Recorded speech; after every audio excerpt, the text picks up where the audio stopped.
regarding travel. Anyway, back to my narrative. I wandered on. Help from an old American lady who was just passing made me readjust my map scale, so on I went, to the end of the street, 15 minutes with bag trailing behind. I started back, my jaw numb from the cold, like it had been injected with concrete itself. I stood looking in askance at my map when a 60-year-old man came up with a rickshaw that looked more like a motorbike with a big back bench of a seat. He intimated to me in various noises and motions that the hostel was closed. Turns out he thought he was lying here, but he was not, and that he knew where it had moved to. Sensing a scam, I started to protest, but he insisted. My jaw was cold numbed, and I was tired. So I relented, but beforehand asked how much. He held out 3 stubby fingers, slightly more than the subway had been. Fine. Off we trundled on his electric bike, across motorways and up them the wrong way before peeling off into the right lane, before plunging us through an intersection, weaving calmly between cars, but I didn't care and just accepted that at 60 he knew what he was doing. He mightn't have been 60. I don't know why I'm so keen on saying that he's 60. He could have been a very old 40. Maybe he was 30, but had, he could have been a young Benjamin Button. Yet after 5 minutes of shockingly chilly travel, I started yelling, "No, too far." I'd come to my senses. He pointed up ahead and soon came to a stop in the mouth of an alleyway. "There, few minutes' walk," he said, gesturing up the alley. Of course, there was nothing up there, but he was an industrious old man, peddling me and my bag along in the cold, so I looked for his 3 yen. Then he took out his card and pointed at it, 300 yen. I could only laugh, so I did, and then refused a lot. 300 yen will get me 3 nights at the hostel. It was farcical. So while I raged, I kept on chuckling at the furious old scamster, stamping his feet, miming out the dexterity of his cycling. So he was doing that, miming how difficult it had been. I looked in my wallet for the smallest denomination of currency, at 20 yen, about £2, and gave him that. He refused, but in the end accepted it and huffed off, shaking my head and muttering, "Jesus Christ." Happens a lot when I'm pissed off into disbelief. I did this a lot now. I assume I'm meaning I was shaking my head and muttering "Jesus Christ" a lot now, over and over again. Jesus Christ, Jesus Christ, Jesus Christ, Jesus Christ, which seems unlikely. But he had taken me far, far away from where I wanted to be. I decided to call a taxi. Walking was far too cold and far too hazardous. Crossing the road, sheer lunacy. Zebra crossings are everywhere across every drive and every junction, but they mean nothing at all.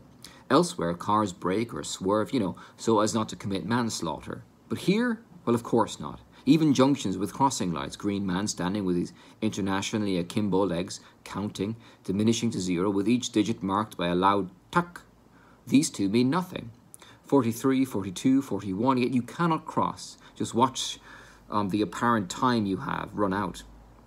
So I got my receipt for the hostel out. It was attached to a phrase in Mandarin which indicated to one's faithful driver one's desired address. And looking at it, I saw the address was different from the one in the guidebook. In fact, thanks to my furious friend, I was nearer to it now than before.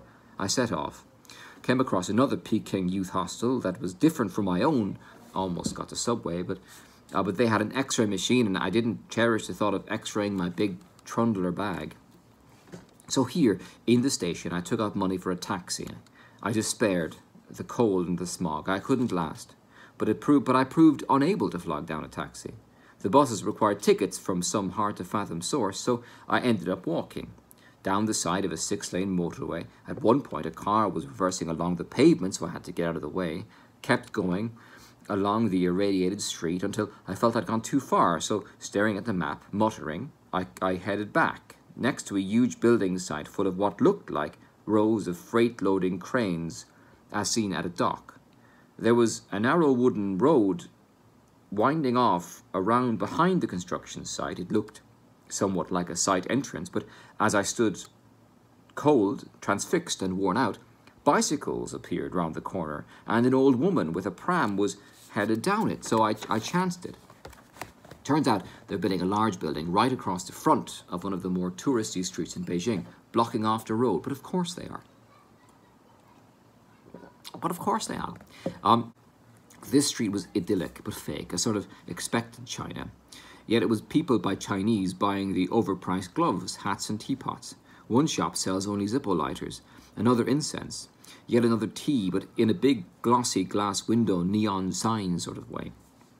Anyway, here was my hostel at last. I could hardly speak, so numb was my jaw, so I staggered in after a 4-hour walk in the cold. But it's all I could have hoped for here. Clean and white with a lovely bar, cafe, friendly staff, nice dorm and friendly fellow travellers.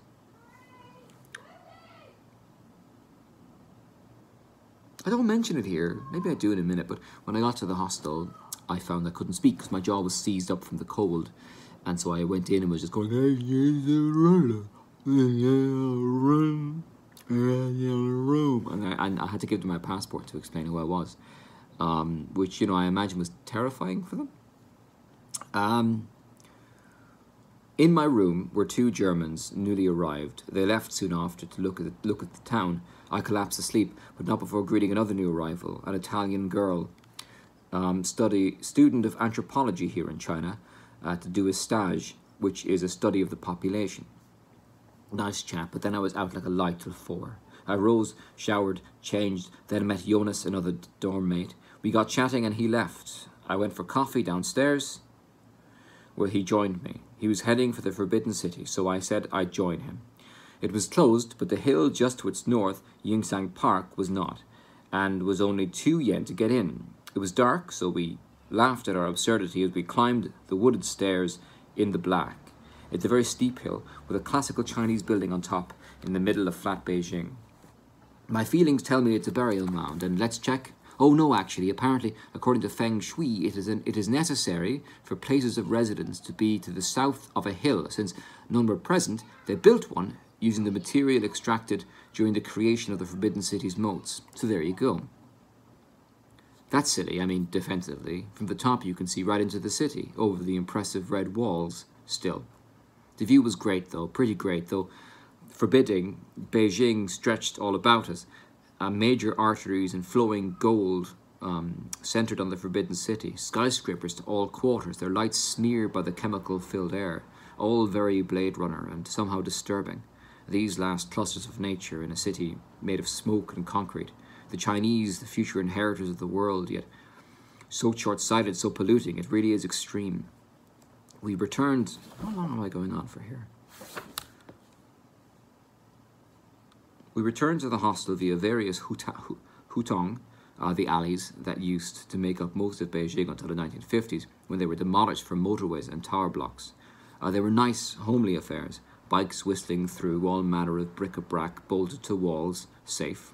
I saw a Tibetan spaniel, exactly like Chappie, who was a dog we used to have, except white all over, like seeing a ghost. The most common establishments in the hutongs appear to be hairdressers and public toilets, which seem to be on every street. You could pass as many as 3 in 5 minutes. Most had heavily laden drapes for doors and at knee height, various caution signs.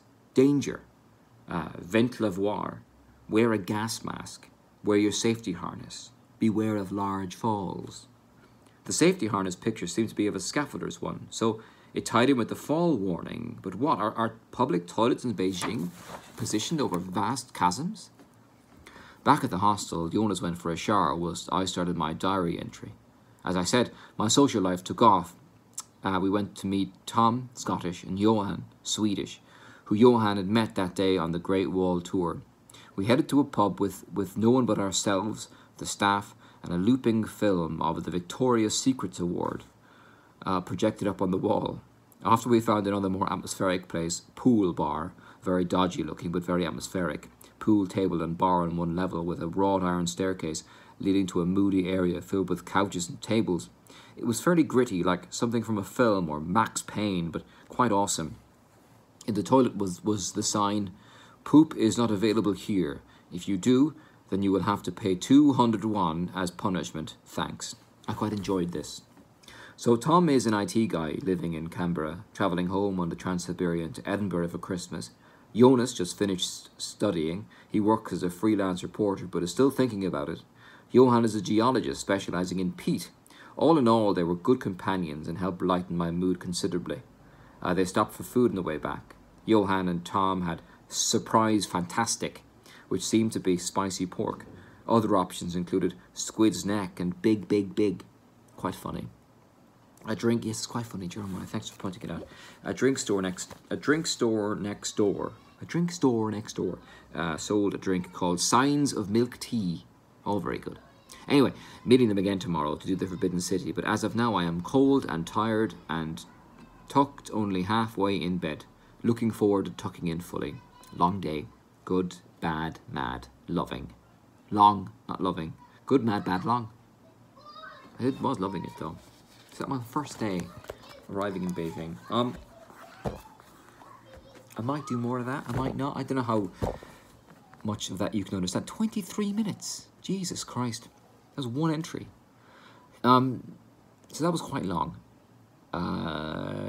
If you enjoyed it, please give me a like or a comment. Let me know. I could do other things. Maybe not. I mean, I feel me just reading to you like a bedtime story is just going to send you to sleep. But maybe it won't. Anyway, have a lovely day. Enjoy the rest of your weekend. If it is the weekend, it probably isn't. It's probably the week. Enjoy the rest of your week. And then enjoy the weekend after that. And the week after that. And the week following. In such a manner until the end of time. Have a nice one. Please comment and to subscribe and like and all those things people apparently say at the end of these videos.